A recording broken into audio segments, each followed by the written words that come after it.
ഒരിക്കലൊരാൾ ഗുരുവിനെ സമീപിച്ച് ചോദിച്ചു, ഗുരു, അങ്ങ് പഠിപ്പിക്കുന്നതൊന്നും നിയമഗ്രന്ഥങ്ങളിൽ കാണുന്നില്ല.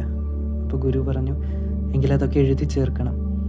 വീണ്ടും അയാൾ ചോദിക്കുകയാണ്, അങ്ങ് പഠിപ്പിക്കുന്നതിൽ ഒരുപാട് കാര്യങ്ങൾ നിയമഗ്രന്ഥങ്ങൾക്കെതിരാണെന്ന് ഞാൻ ചൂണ്ടിക്കാണിച്ചാൽ അങ്ങനോട് ക്ഷമിക്കില്ലേ?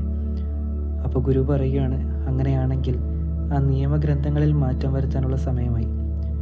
വീണ്ടും അദ്ദേഹം തുടർന്ന് പറയുകയാണ്, മനുഷ്യന് യോജിക്കും വിധം വസ്ത്രങ്ങൾ തയ്ക്കണം, വസ്ത്രങ്ങൾക്ക് യോജിച്ച വിധം മനുഷ്യനെ മുറിക്കരുത്. ഈശോ പറയുന്ന പോലെ തന്നെ സാബത്ത് മനുഷ്യന് വേണ്ടിയാണ്, മനുഷ്യൻ സാബത്തിന് വേണ്ടിയല്ല.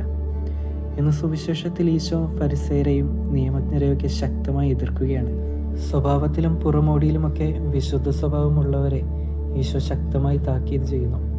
കപടനാട്യക്കാരായ നിയമജ്ഞരെ, ഫരിസേയരെ, അന്ധരായ മാർഗദർശികളെ, നിങ്ങൾ മനുഷ്യരുടെ മുമ്പിൽ സ്വർഗരാജ്യം അടച്ചു കളയുന്നു, നിങ്ങളതിൽ പ്രവേശിക്കുന്നില്ല, പ്രവേശിക്കാൻ വരുന്നവരെ അനുവദിക്കുന്നുമില്ല.